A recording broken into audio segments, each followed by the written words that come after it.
I have to look at a different place. We are live, ladies and gentlemen. Welcome back to another photo mishmash. This one being broadcast live October 3rd, 2018. And as usual, I'm joined by my good friend and co-host, Steve Scourge. Steve, how are you doing today? I'm well. How is everybody? Toby, I like the new digs you got going on there. Thank you. So yeah, this is our first live broadcast from my studio, which, is really just the basement. But it is a space available for me to set up with a little bit more room than what I've been in previously. Still a lot of work to go, but it shows some real promise. So I'm excited about that. Yeah, and we were talking before we got online here that it is missing something critical right behind you there. I see you got the nice white backdrop with the cabinets and everything, but we're missing a good friend of ours on this show. Fred the Fish? Yes, Fred the Fish. Yep. He's around. Just hasn't been a priority at this point, so we'll get him mounted properly very soon. Nice. And I'm looking forward to us using that space together on December 4th. I come out before our Alaska tour, and we'll do another drinks and critiques down in the new hangout. So that'll be fun. That's right. I'm looking forward to that too. That's just 2 short months away. I think they're going to fly by, as most of this year has done. I do want to take a moment and welcome our chat room. Thank you all for joining us today. I know it's been a little while since we've been back with you, so we appreciate you patiently waiting Steve and I's return from the land we call Iceland, the land of fire and ice. Yep. I got another nickname for it, the land where David thinks every mountain is a volcano. He's not wrong. He's not wrong. The whole place is a volcano. Oh, there he is. There he is. You got to do the head on. You got to show him head on. There we go. Yep. Fred the Fish. Always drinks and critiques with Fred the Fish. Always. So there he is. Kate, I welcomed the chat room and just wanted to make sure I finished that before I got distracted. Thank you for joining us and posting and commenting and questioning and all of that stuff. And Jeremy's hoping to be in Seattle in January. Cool. That would be awesome, Jeremy. I'm gone for a big chunk of January, but if it's early, definitely reach out to me. Maybe we can meet up for coffee and some photography. So yeah, nice. So Iceland, the whole place kind of is pretty much volcanic, right? I mean, everything you walk on is basalt, and it's still by far my favorite place to landscape photograph that we've been to. I know there's other places in the world that I haven't been to that would probably be equally as beautiful, maybe. But Iceland is one of those trips. I wish that we would do that every single year, even a couple times a year. I just can never get tired of that place, and I never want to leave. It's one of those tours, no matter how tired you are, how many places you've stayed in, what you've covered and stuff, I'm just never ready to leave Iceland. Yeah, it is pretty fantastic. I agree. This was our first time going this time of year, fall, or very late summer, beginning of fall. And I really liked it for a couple of reasons. One was we actually had night. The other times we've gone in summer, it was never got dark enough to photograph stars. Not only did we get some star photography, but we got some amazing aurora photography. Nice. And it also felt like we just had a little bit more dramatic weather, which translates to more interesting pictures, I think. Yeah, absolutely. And just Kyle, he's in the chat room. I'm seeing him here. So Kyle Scudley? Am I saying that? I don't have it in front of me. I don't know. Just Kyle. It was really cool to hang out with him, get to know him on this trip. He's a great photographer, and he went on to the Faroe Islands as we went on to the West Fjords for our extension, and kind of curious to see how that went. Looks like he hit some weather that wasn't too favorable while he was over there. There was one night I think we were out shooting the aurora, and we had clear skies, and he was kind of. But some of the stuff that he showed us through the GroupMe app and stuff like that looked pretty impressive. So. Definitely. Faroe Islands have been on my list for quite some time, and I'd love to get there. You talked about you'd love to return every year. I agree, but just schedule-wise, it looks like we'll be returning about this time of year in 2020. So basically 2 years from now, with an extension to the West Fjords and quite possibly an extension to Eastern Greenland as well. And then you and I had been talking about doing like a Backroads of Iceland pre-extension for about, I don't know, 5 days a week or so prior. But realistically, I don't know if that's going to work, because then we're talking about literally spending, 5 weeks, 6 weeks out there, which I'm perfectly fine with, to be honest with you. Right. But when everybody's schedules and stuff, I don't know that that's going to work. But someday, we would love to get out there and do something like that. Do a lot of hiking, get into those interior roads and places that very few people really get to see. Yep. I agree. That would be fantastic. And I want to go with my kids and significant other. And my mom. I think it would just be an amazing place to really be able to share with the people you care about. And I mentioned this to you, Steve, but my mom used to own 2 Icelandic ponies. Whatever. And so she's very interested in going to do some horseback riding, and again, just to kind of see this amazing landscape. It's a cool place. Really would. Yeah, it really is. Yeah. Well, if you haven't figured it out by now, this is that show that is usually weekly when Steve and I aren't traveling to places like Iceland, or next week to the desert Southwest, where we chit chat about just about whatever we want, usually somewhat focused on photography, usually. We're not talking about tacos or burritos, or whether or not cilantro is the devil's food, or the greatest thing ever. You had recommended the movie Blockers, which I finally watched last night and absolutely loved. Man, I need to go watch that one again. I watched that on an airplane, and I was really reserved, trying not to just I was in tears, laughing half the time. But I had strangers sitting next to me, so I was pretty reserved. I want to watch that at home with my wife and just really crack up, because it is dang funny. Yep, I enjoyed it very much. But even though I took us off task, let's get back on task with Brian letting us know that tomorrow is National Taco Day. There we go. Can somebody look up and tell me when National Burrito Day is? Or is it okay? See, this is the whole, well, we'll get into this another time. The whole soft versus hard taco thing. That's where I have to draw the line. But first, let me remind you that this show is usually for our wonderful photo enthusiast members. Those are people who pay to have access to an incredible library of educational material, Lightroom, Photoshop, posing, flash guides, camera gear buying, and this fantastic community. Chat room, you're part of it. Thank you so much again. And along with, what else am I saying? Oh, access to this show, discounts on future travel that Steve and I are talking about, and a whole host of additional things. And I posted on Instagram, if you want to come watch this, you could. If you really enjoy this kind of goofy but somewhat helpful content, you could do that today. But if you want all of the serious stuff along with this fun stuff, you can find out more at thephotoenthusiastnetwork.com. And we'll put a link below that. And we're going to talk about some different photo articles and news stories. You can find all of that at photorec.tv/MMH. That stands for Mish Mash Highlights, because you're watching the Mish Mash Show. You bet. Now, what is going on with photorec.tv/win? So we just wrapped up the biggest giveaway that we've ever done. And that's saying something, because we've given away an African safari in the past. But this was a chance to win an epic trip to Yellowstone National Park in the wintertime.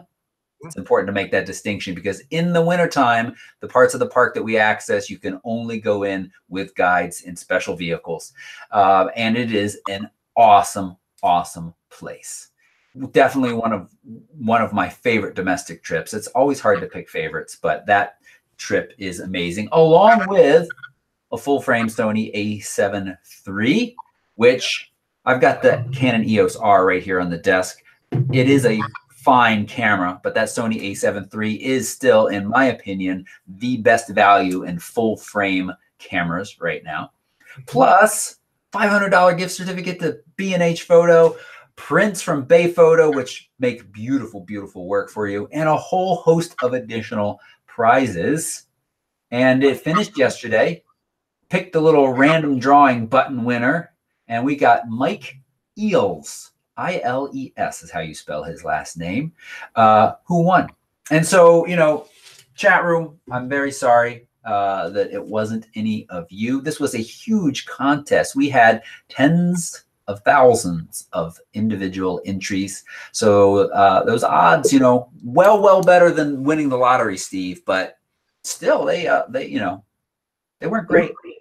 Yeah, and well, it's great too because you got in touch with him, or David did. One of you guys did right away after the drawing yesterday, and his immediate response, obviously, he was thrilled. Yeah. You know, but there have been these contests in the past. I think one of the first ones that we did a couple of years ago, we called the person and they were like, wait, what contest was this? What did I answer? And this one was great because you were kind of active in it, right? You could do certain things and have more entries and follow certain people and get more entries and stuff. And I liked all the buildup around the contest, and then what people were talking about as it was going on, and then the fact that, I mean, you called this guy right away, he knew, and he was stoked. And to go back a couple of years, the woman that won, she racked her brain and remembered what she was doing. She was super thrilled and had an incredible time. But it's just all that more special when you get to call somebody and play, what's his name? Ed McMahon. He was Johnny Carson's sidekick. That's right. Show up at the door with a big giant check. Yeah, Publishers Clearinghouse. Yeah. No. Well, it's always tricky. I always struggle to write that email in such a way that it sounds like you legitimately won. Because, I mean, how many of us have sitting in our spam boxes tons of emails that tell us we won all kinds of things? So I'm like, you actually won. This is Toby from Photorec TV, and you actually won. Now, Caleb was asking, was the winner part of Penn or Patreon support? And I believe with Mike, the answer is no, correct? No, he was not. No. Yeah, there was links to tell people about Penn and they could join and stuff like that. And, you know, we've got the 10-day free trial, so we were really encouraging people to check it out. But no, you didn't have to be a member or part of Patreon for that, and he was not. Now, where's he located? I don't know if you mentioned this. He's almost a neighbor. He's in Portland, Oregon. Oh, cool. Yep. Right. Yeah. That's very cool. So that's exciting. We'll be hearing some from him sometime soon. And of course, I'll talk to him a little bit and put him on camera when we're on the Yellowstone trip as well. But he is, as you said, quite excited that he has won. That's great. Yep.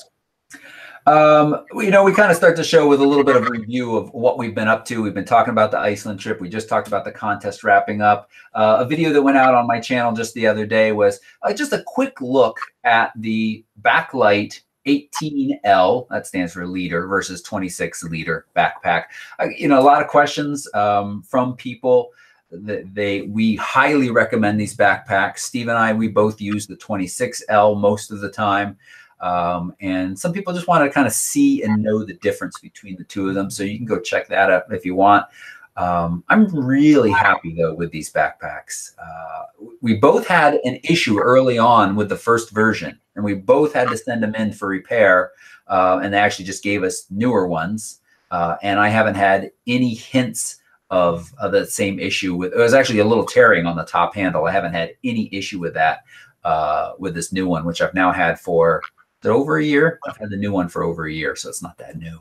Yeah, they both of us sent it in for the same reason. They sent us replacements right away. Their customer service at Think Tank and Mindshift is outstanding. They're out of Santa Rosa, California. And anyway, they sent it over. I got the same exact thing that I had before, but I noticed that a few months after that, they did restyle it, and they really beefed up that handle and the straps where it connects to the pack. So obviously it was kind of a flaw in the design to begin with, but they fixed that.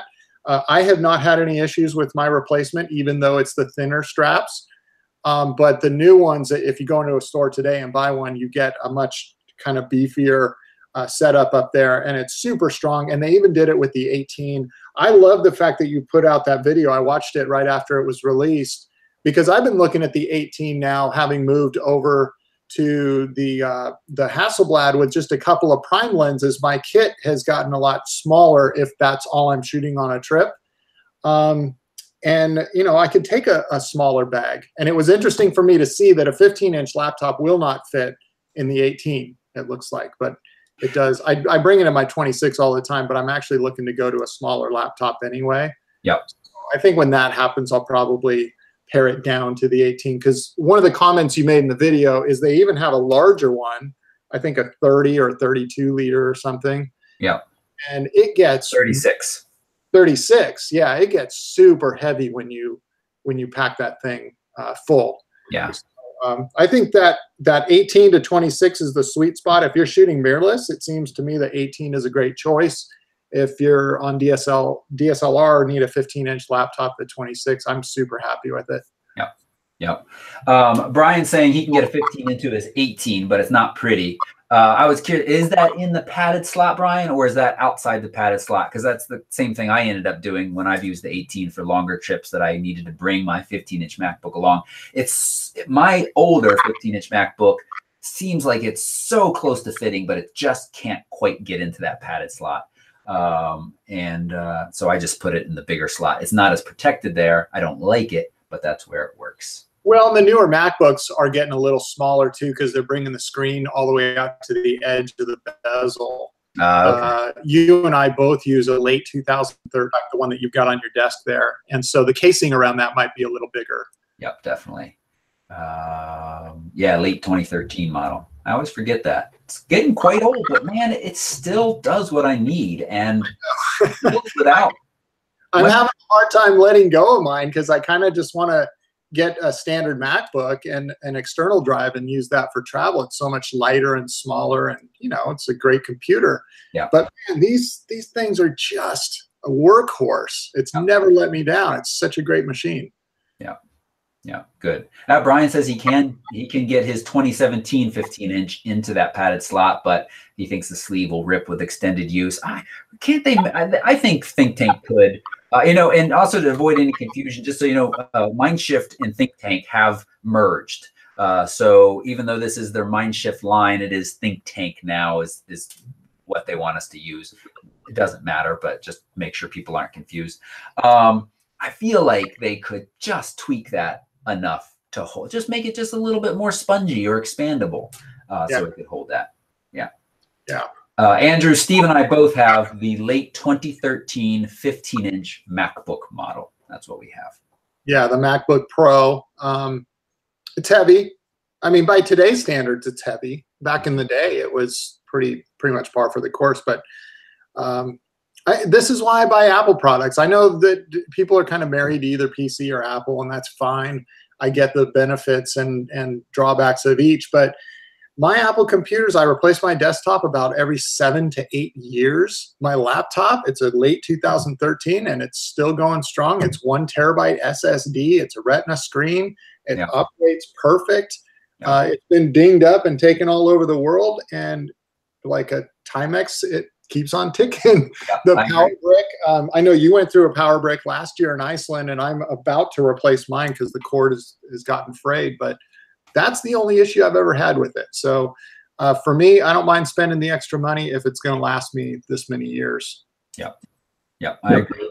I agree. All right, a couple other quick tips, and we should say we do have a hard out basically just after 3 o'clock. We both need to be done and wrapped up. So we'll try to stick to that, or well, we have to stick to that. I mentioned, you know, this being all part of the Photo Enthusiast Network. One of the things that I forgot to mention that is a huge benefit is the Tuesday tips. And so I just finished the wrap-up email for August. It's kind of a summary that goes out to all of our Photo Enthusiast Network members of the new content that was added and shared out over the last month. And it blows me away. And this is what I love about this team effort of multiple professional photographers all giving you awesome content, new content each week in the form of videos and written articles, both.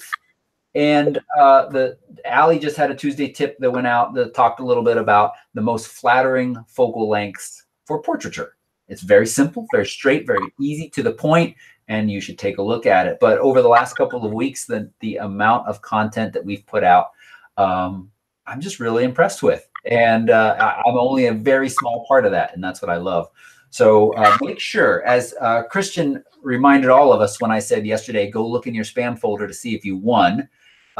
She didn't find, sorry, Kristen, an email that said she won, but she did happen to realize that lots of other emails from the Photo Enthusiast Network were going to spam. So make sure that you are flagging those as non-spam.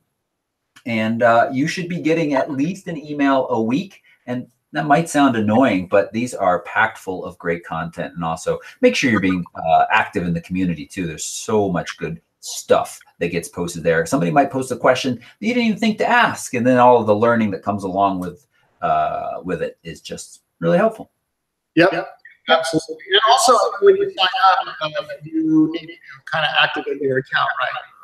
And there have been people that have signed up and have been part of our group for quite a long time. They're pretty active in the Facebook community, but they never, never actually activated their account to get into that membership area and make sure that they're receiving all the emails and stuff like that. So it only takes you a couple minutes when you first sign up. Otherwise, I mean, you'll still get a really cool community of people and a lot of help.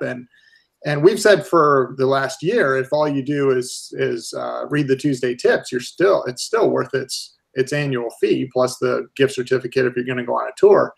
But there's way more than that. And your wrap-up email that will go out tomorrow morning will remind everybody what we did just last month, and the fact that that stuff's being churned out as we're going on these tours and running our own businesses on the side and stuff. It's definitely something that we pour ourselves into, and there's a lot of good stuff in there. I don't just say that because it's our baby. It's we collaborated because we felt like we had something to offer people. And check it out, please.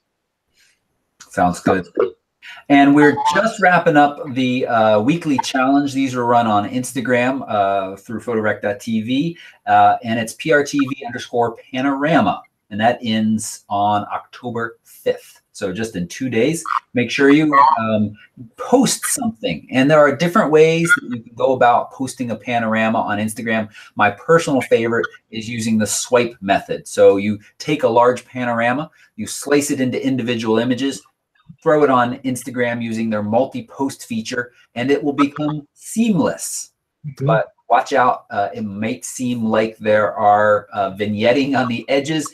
That doesn't actually show up, it turns out, when you post it. So it'll post as this incredibly long, seamless panorama that you can just kind of swipe through. So that's pretty cool. And I invite you to participate. I'll be looking for those winners and talking about them in a video very soon. Very cool. Yep. All right. And now we're going to jump into part of the show that we call Lightroom Tips and Tricks. It's where we look at a couple of your images that you have submitted to us with some suggestions, some critiquing, and some ideas on how you can make it better using Lightroom and Photoshop. We call it Lightroom just to be simple, but we work in Photoshop as well. Both programs are awesome.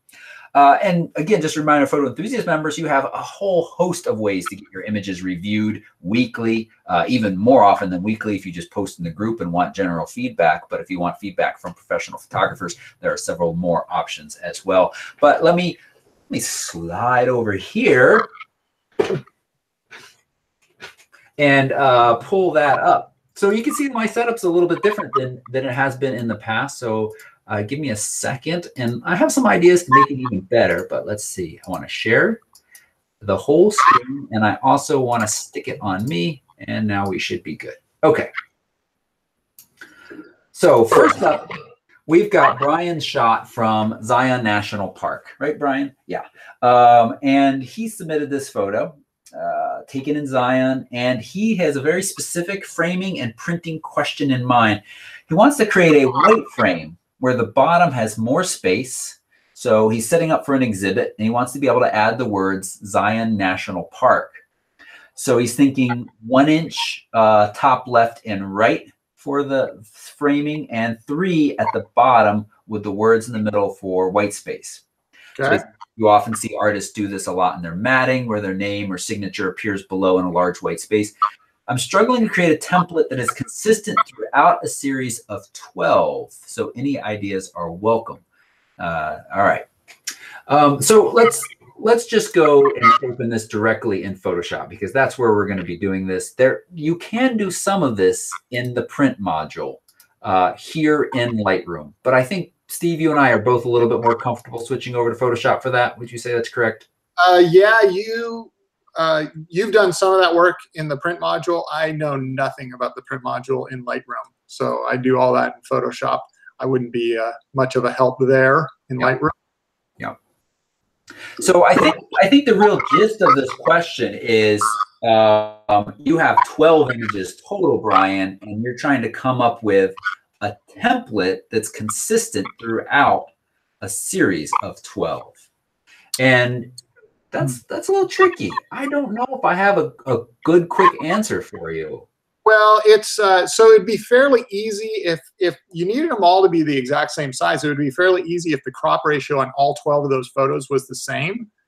Mm-hmm. If it's different, though, you'll create the background or virtual mat that will have the same spacing for each of the pictures, but that size is going to vary because the crop ratio of each photograph is going to vary, right? So one is maybe an 8:10 or a 4:5, ratio, and that's going to be different than something that's a 16:9, which is a really wide horizontal deal. But you can just create a document behind it that you place it on top of that will give you 1 inch spacing around 3 sides and 3 inches at the bottom that will give it a consistent look. So I hope that makes sense to everybody. Yeah. Well, Steve, it might be embarrassing for me to admit this, but that's only if I was embarrassed by it. I've never done the virtual mat. What? Yeah, I was wondering where you were going to go with this. So here's what I would do. We're going to use this photo right here. So let's create what our crop ratio of this particular photograph is going to be. So go to the crop tool. And it looks to be probably like a 2:3, so that could be like I don't know how big you're going to go with this, but something that is a version of a 2:3, a 4:6, or a 16:24. Any of that is a 2:3 ratio, right? Yep. Yeah, it is a 2:3. You're okay. Exactly right. Good call. So, so you got 3:2 in there. Let's increase the quality of it and just go to a, let's see, 24 by, what is that, 16? Is that what I said? I think so. I'm multiplying by 3 here. Okay.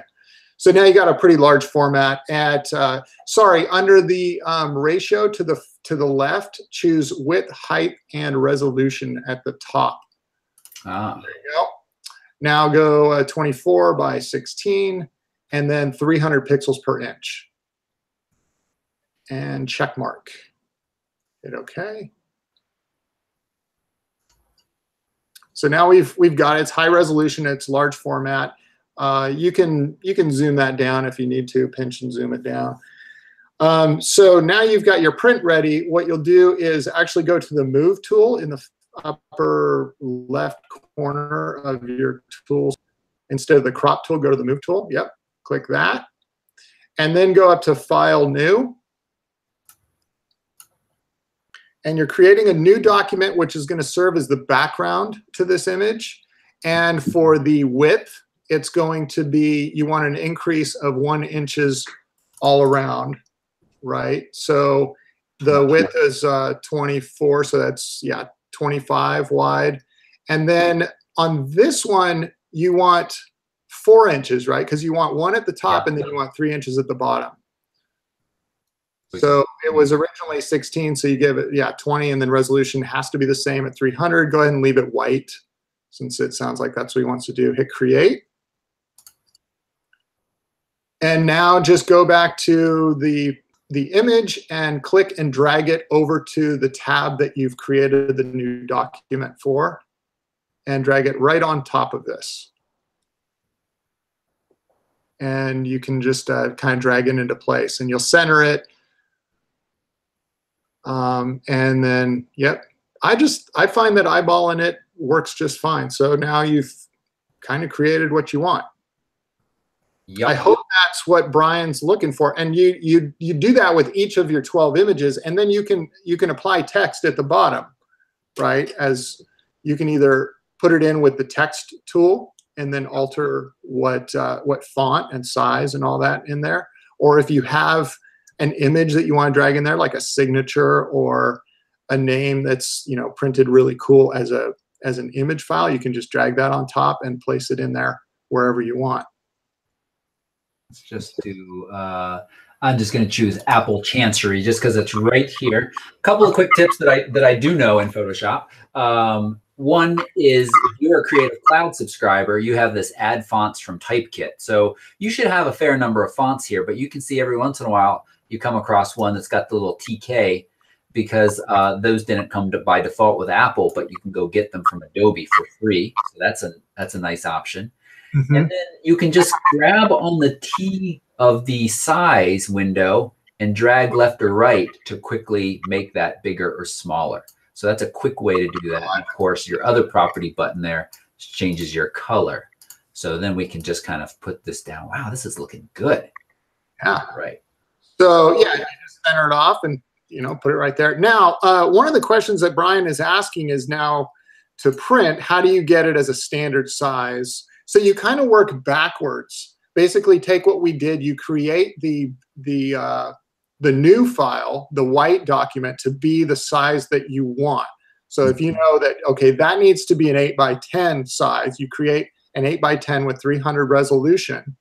And then you're going to have to size your photograph to lay on top of it as smaller than the document you did. Does that make sense? So you're just working backwards. You're starting with the new file or the background, and then you're resizing your photograph with a similar ratio to fit in there.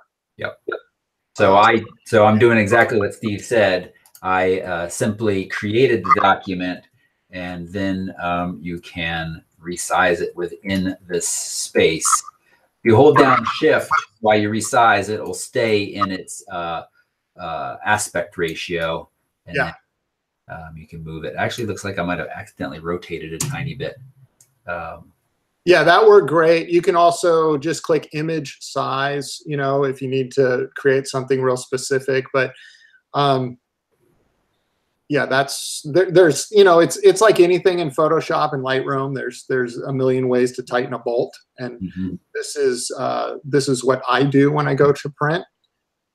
Generally, if it has to be a specific size, like he's saying, then just start with the new document at 300 DPI, and then adjust the photograph accordingly and just overlap it onto the new file, and then put the words on there, and you should be good to go. And then you export it, you save it to, say, your desktop or a hard drive or something, save as a JPEG, and then I always, if I'm going to print, I save it as full resolution 12 quality. So yes. JPEG, and then it'll ask you for quality, and I do 12. Yep, I agree. That's the biggest file. Yep. And we've been throwing around the PPI and the DPI. I just want to say, when you're printing, absolutely, when you know the print size you're working for, then that should matter. But anytime you're talking about digital files and you're throwing them up on Facebook or you're passing them to a friend, none of what you put in that box matters. Only. So. All right. Brian, I'll just say real quick, I think this is a beautiful shot. Be careful, though. It feels like we have just a little bit of haloing, just a little bit of blue coming through the trees in such a way right here as I get closer. You want to see if you can combat that a little bit. I don't know if this is a single shot or a composite. It feels a little HDR-ish. But it has some really nice tones to it here, and I love the green contrasted against those red rocks. Yeah, he may have done a graduated filter up there and kind of erased it, and it took it right off the rock, but maybe there's some residue left on the trees. Yep. You just go in tight. The other thing, the lower right side, down in the water, there's a really dark rock right there. I'm not sure how much detail I can see. I'm not looking at it in as high resolution as you're probably seeing. So I'd even either consider taking that out because it's a little bit of a visual distraction, or lightening it up so you see a little bit more detail in it and it's similar to the rock tones that you find behind it. The way it looked on my screen, it was just very black. Yep. And it just prevented me from just kind of traveling around the photograph. It was something that my eye just kept being drawn into. And then there's a couple of really dark, tiny clips that I would take out. There's another one right there, and then one underneath the water. I know these things seem minor, but when you're going to print and you're doing it for a show and stuff like that, those little things can make a big difference. It just keeps it very pleasing to the eye. Yep. Now I'm just using the patch tool, but you could also use the content aware fill tool as well. And one more thing I'm just noticing real quick, dust spot, Brian, right there, right here. Those look like dust spots. Oh, here's another one. So the old mirrorless. This is a new world to me. And now that I'm shooting mirrorless, I'm cleaning up dust spots constantly that I never had to do with my Canon. It drives me a little crazy, but yeah, you got to really zoom in tight. Photoshop is definitely the place to do this. Get in tight and just move the picture around. The way I do it is I make sure that I clean my screen at home so I don't have a bunch of glare or dust or anything on it. And then I go in tight and I just move the photo. And if there's a spot that's moving with the picture, obviously it's a dust spot, get it off of there. If not, then it's just something that's on my screen. Yeah. I'll show you in Lightroom, this can be handy as well. When you go into the spot removal tool, you can click this little visualize spots and they will show up a little bit easier to see sometimes. And so watch for that as well. Okay, as much as we love to spend detailed time looking at the time of this show, we need to move on, Brian. Nice shot, and I think had some helpful stuff for you there. Kevin Walk has this lovely S-curve and someplace in the Southwest with a little lake and dam and black and white treatment. I think, Kevin, this was a shot you submitted to the community a while ago that had a pretty serious fence shadow on it, and you either cropped it out or removed it. And I think this image is a lot stronger with just that small change. This is awesome, man. The lines, the intentionality of the lines and everything look great. His tones, I think he did a really nice job with this one. So I don't know if he's in the chat room, but I'm sure he'll watch the show at some point. So Kev, outstanding job with this. Even the line in the concrete that comes down to the lower right plays right into that corner, and it balances out well with the leading line in the lower left corner. So I really like what he did with this.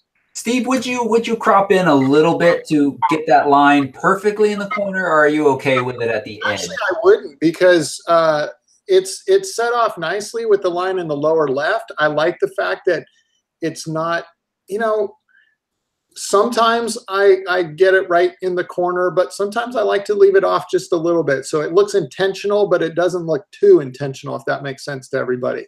Mm-hmm. There's something kind of natural about the way it looks, but it's pleasing that those lines do kind of start and end in the corners. And having them not just meet right on the edge, to me, is I like it better that way. In this instance, anyway.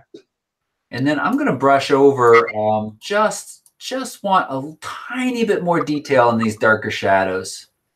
I don't know about here, actually. That's fine. But over on these rocks, just very, very subtle difference. But otherwise, I think this is a great shot. I don't have anything else to say about it. Yeah, and I like that the buoy line is in there. It just kind of tells the whole story that this is kind of a quarantined off area. But you've got the walking path to take you over it. It just tells a cool story. I really like this kind of picture, architectural sort of pictures. Yep. Nice. And Tim, what do I do? Tim Scott, file name Tim Scott. What do I do with this .psd?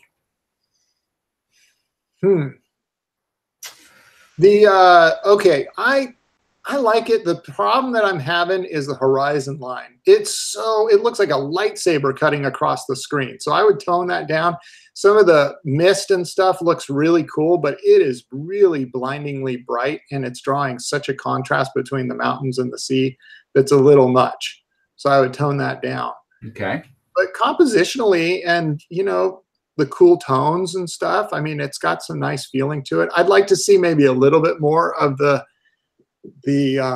grass in the foreground, but it, you know, I get it. It's there, and you do get the sense that you're standing right in this spot with Tim, with the maker of the photograph.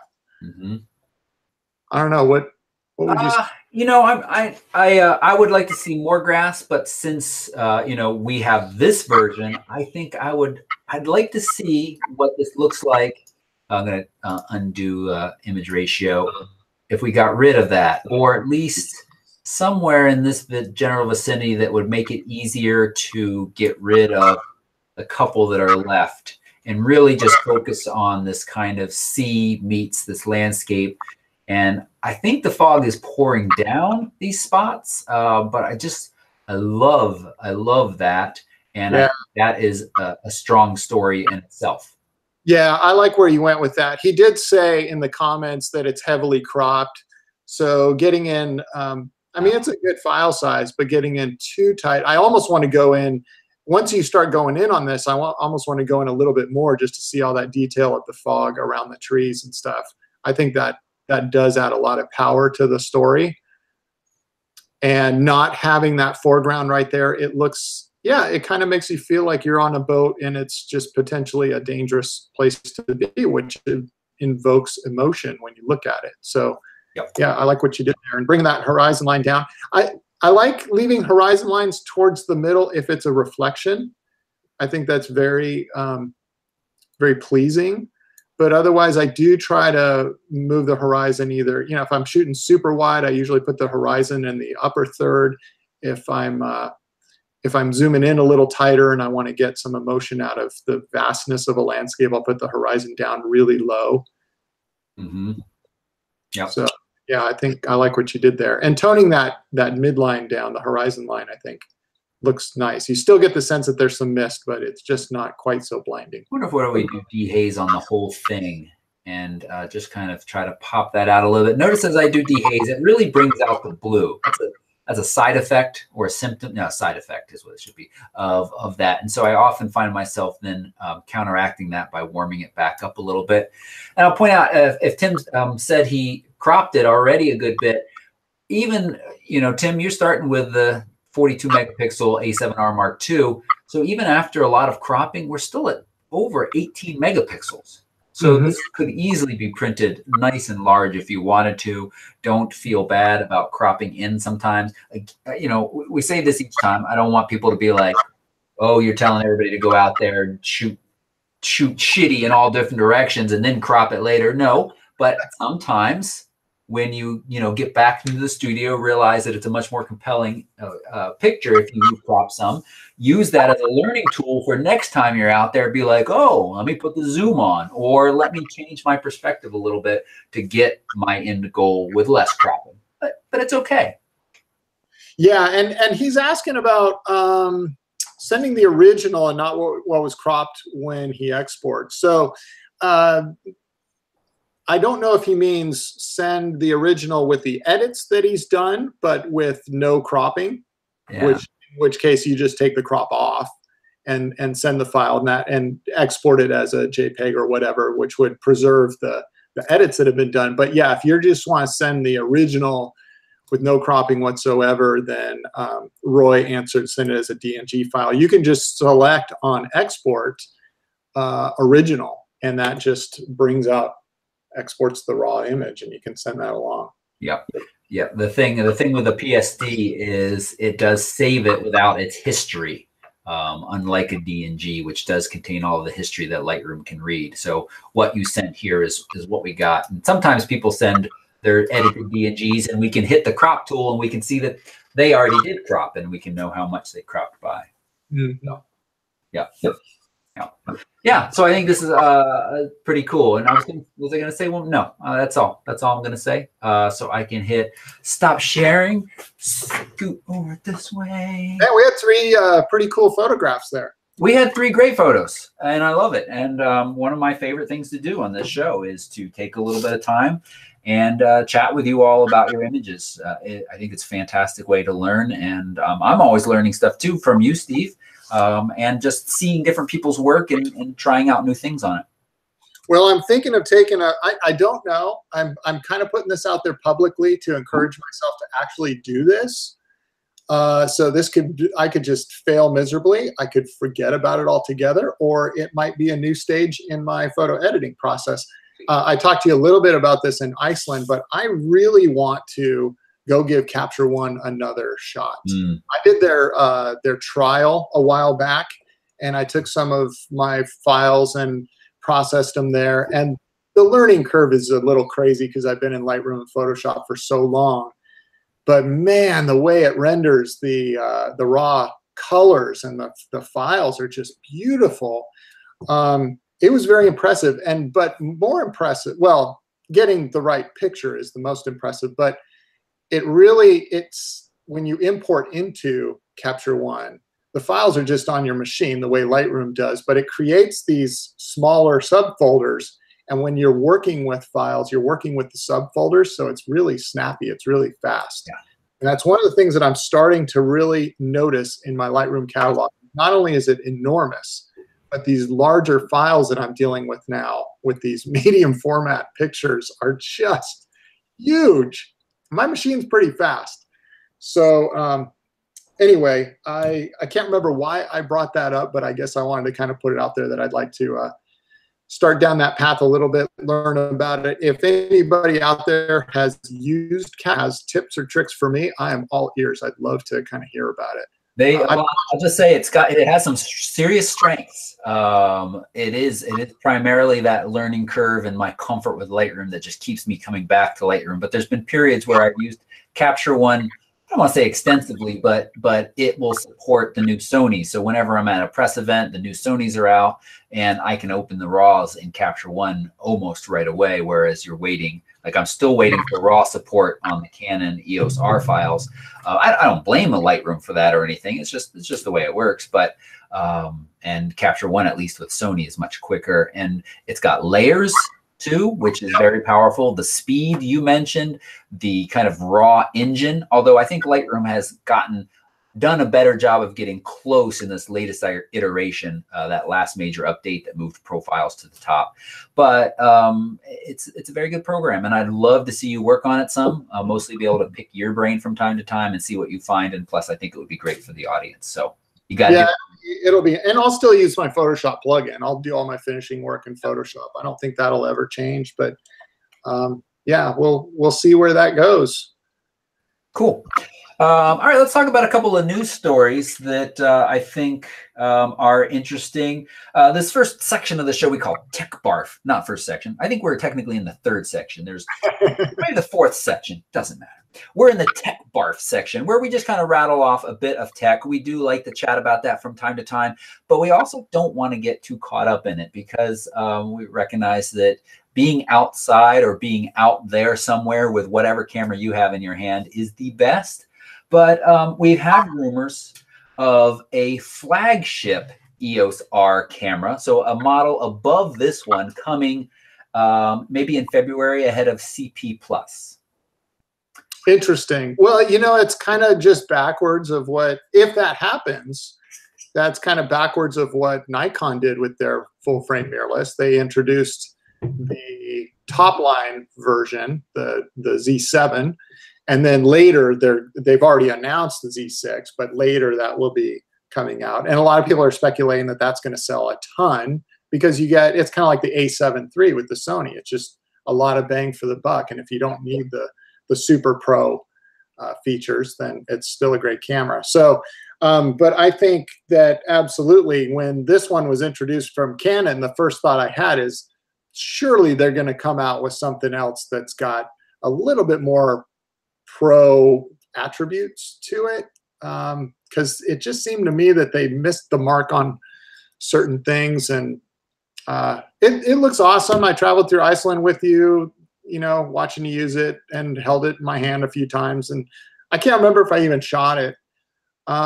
Yeah, but it wasn't as cool as I was hoping it was going to be. I was super excited for that. So if they've got a more pro version coming out, but granted, very few people shoot the way we do too. We do this as a profession all the time. And, so I want that pro stuff because I use it every single day, but not everybody needs it. Yeah, but it would make sense to me. And that was my thinking. And in talking with Canon reps at the event, some of them even, I don't know if it was a true slip up or not, but occasionally when they're showing me a feature, they'd be like, well, this model has X or Y feature. And I'd be like, what do you mean this model? And they'd be like, well, this one. And I'd be like, this is the only model in the mirrorless that you've. So it was just kind of a weird thing for them to say, I thought. But it could mean absolutely nothing.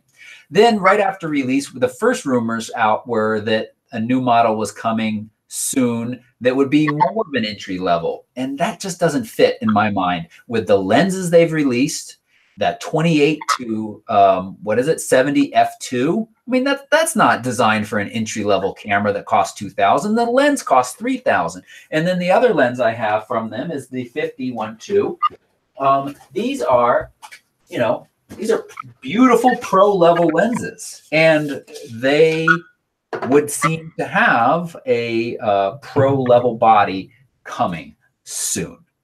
Yeah. And I also can excuse a pro level high megapixel body being a little bit slower, more deliberate. This camera isn't very speedy. It's not a jack of all trades. Whereas something like the Sony a7 III, I can call it a jack of all trades. So that really fits with my thinking. Now, what could happen that I think would be really cool, as I've talked to you about privately, I've always been really excited about what they're going to do to replace the 5DS and SR models. And I don't know. I mean, there's been some rumors that they'll do a new DSLR that will combine both the S and the SR with the low pass filter, and just have an updated version of that super high end photographers. Because I'm not interested in video; it's just not my thing. But even if it's a slower camera, super high end DSLR, they may end up scrapping that and doing a super high end mirrorless, and that would be pretty cool to see. And not update the 5DS and SR. Who knows? I know, who knows? It's hard to say. They made so much noise about DSLRs not going anywhere anytime soon. This is something to add to your kit that it feels like they wouldn't do that yet, but I can certainly see that coming down the road. We'll see. Yeah. And the other mirrorless, I mean, you mentioned Nikon's got the Z7. It is out, and the Z6. Which is coming later this year. The Z6 value does look excellent. Some reports, so this is interesting. As you have to put a better and better focusing systems onto the chip itself, they sometimes actually interfere with the image capture. So there's some reports that the Z7 has a striping issue. Means in some scenes when you kind of crank your exposure up, or you're shooting at very high ISOs, you can see a bit of a difference from one area in the image to another that is the stripe that is actually part of the focusing mechanism, focusing brain on the chip. So that actually impacts its dynamic range a little bit. This is the thing, though. We were starting to talk about amounts and differences that you just are very hard pressed to see in the real world. Could you see them? Yes. You're going to see them in day-to-day shooting? Not so much. Not so much. Yeah. So we'll see. But it is interesting to see that Sony has struggled with some of these issues. They seem to have figured out a lot of them. And again, the Sony cameras are far from perfect, but sensor-wise, they're pretty nice, and they don't really exhibit this issue to any great degree. And then you can start to talk about a banding issue, though, and that's another issue that is somewhat related. And then we can also talk about the low light capabilities of the EOS R. They're not great. It's good, but it's not great. And again, at that price, just I don't know. I need to do a full kind of wrap up But honestly, to you all who are watching this now, my opinion of this camera hasn't changed very much from my initial review that I filmed right before I went to Iceland. And I used this. This was my #1 camera in Iceland. I shot 95% of my photos with it, which equated to, I don't know how many photos you shot in Iceland, Steve, with your Hassie. You're a little bit more slow and deliberate, but I shot with this EOS almost 3,000 pictures. Oh, is that just, yeah, that's wow. Almost 3,000 pictures. That includes a time lapse or two, but yeah, I came home with just shy of 2,000 pictures, and I pared it way down. Which, with the Hassie, that's a lot of shooting, because you do slow it down. But I said this to you on the trip. There were stops and there were times when I get out and I'd find myself shooting it like I would my Canon.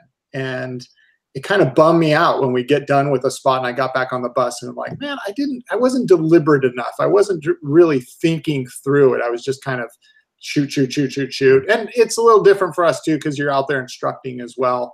But I feel like I shot more than I needed to. But man, I put a post on my Facebook page, if anybody's checked that out, with a few images that we did. And those files were just so awesome to work with. It's been a long time since I've been so excited coming home from a trip and just wanted to literally spend days in my little beat lab working on picture after picture after picture, not getting burnt out. It was nice. Yeah. And that just, I don't know, you can mention this a little bit, but for me, partly what I enjoy about editing the Sony files is the amount of dynamic range that I know I can work with. And you have the people on that respond to my review when I say, well, the dynamic range, isn't quite there on the Canon EOS R, and it's not bad, but it isn't the same as the Sony a7 III or the a7R III, or the a7R II, since they're basically all the same sensor, but different megapixels. And people are like, well, you only need that dynamic range if you don't know how to take a photo, or if why not just bracket? But I mean, there are plenty of instances where that doesn't work, and one single shot where you can get more detail out of those shadows and still have those highlights nice and bright, but not blown out. It's nice. Yeah, part of what I meant when I said I found myself shooting it like I did my Canon is there were some scenes I pulled up to and I did bracket, because I thought, okay, well, there is such a contrast here between the lights and darks. I'm just going to bracket so that way when I get home, I've got those files.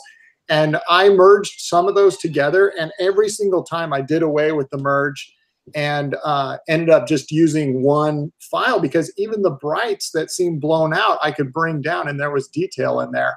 And then the shadows. So I'm kind of like, yeah, I'm a believer now. What you've been doing with your Sony sensor for the last few years is that dynamic range just really does make the files such a pleasure to work with. I've also seen it with the Nikon D850. I've worked with Becky on some of her images and stuff, and the range that you get out of that sensor, which is a Sony sensor, right? Yeah, is phenomenal. And this isn't a bag against Canon. They do a great job in my 5D Mark IV. I was super stoked with over the Mark III. It was a much better improvement than I thought it was going to be. But man, those Sony sensors with that dynamic range in both the Nikon and the Sony, and now the Hasselblad and the Fuji GFX and medium format and stuff, Sony knows what they're doing on those sensors. Yeah. And until you've actually worked with that much dynamic range, you almost don't know. You don't know what you don't know.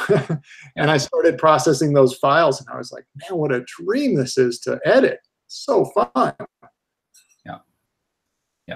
Yeah, it's pretty impressive. And, again, I was thinking back, and I was thinking about this constantly while I was shooting with a Canon, knowing that the dynamic range wasn't quite there from my early tests. But it's really, there are plenty of beautiful images I made with this camera, and there are very, very, very few images that would have been better with the Sony.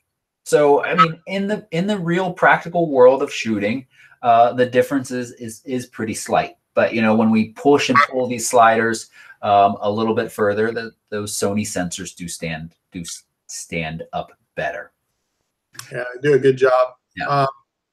And this is not in no way me saying that you need to go out and get the most expensive, you know, the D850 or a Hasselblad medium format or anything like that. I mean, A7 III, it's $2,000, but you get a full frame and you get a Sony sensor in there that's outstanding with that range. And, you know, for somebody that wants to take their photography real serious and kind of upgrade their kit, I think that that is an incredible value of what you're getting out of that. So anyway, I'm just kind of a believer in this whole thing now. Cool. Good. And I got to talk about this very soon in some kind of review video. I also brought the Sony RX10 Mark IV. This is that 600 millimeter point and shoot camera. I shot Aurora with this, plus, you know, locked on to seagulls flying all over the place and shot, I don't know, it does like 18 frames per second.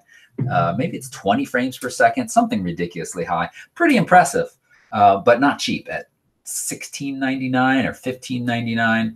So it's as much as a really nice telephoto lens, but of course it's all in one package. So I don't know. Is that an APS-C? It's a 1-inch sensor. Oh, it is. Okay, that's... Yep. It is basically the same sensor that is in their little, very pocketable RX100 line. Yeah, yeah, okay. No, that's cool. I got to talk about that soon. Just a reminder, we got a lot of different tech barf and news stories that you can find at photorec.tv/MMH that Roy has put together. Roy, thank you so much for doing that. We really only have time for one before we need to start to wrap up. And I think because this was mentioned in our community a few days ago, it's that Google Images has now added creator and credit metadata to pictures. So let me just put this on the screen for you all to see. Because it's kind of interesting. And then let me show you how you can do this. So I got to go here and share my screen. And let's just entire screen. There it is. So now when you're looking at Google Images, Google has collaborated with the IPTC and CIPC that brings image. I'm not sure how to help. Oh, and somebody's talking to me. That writes metadata to Google Images. So these you got image credits, creator, and credit also is going to come out of the photo metadata. That's pretty handy. So let me show you how you can make sure that you have that information in there when you're working.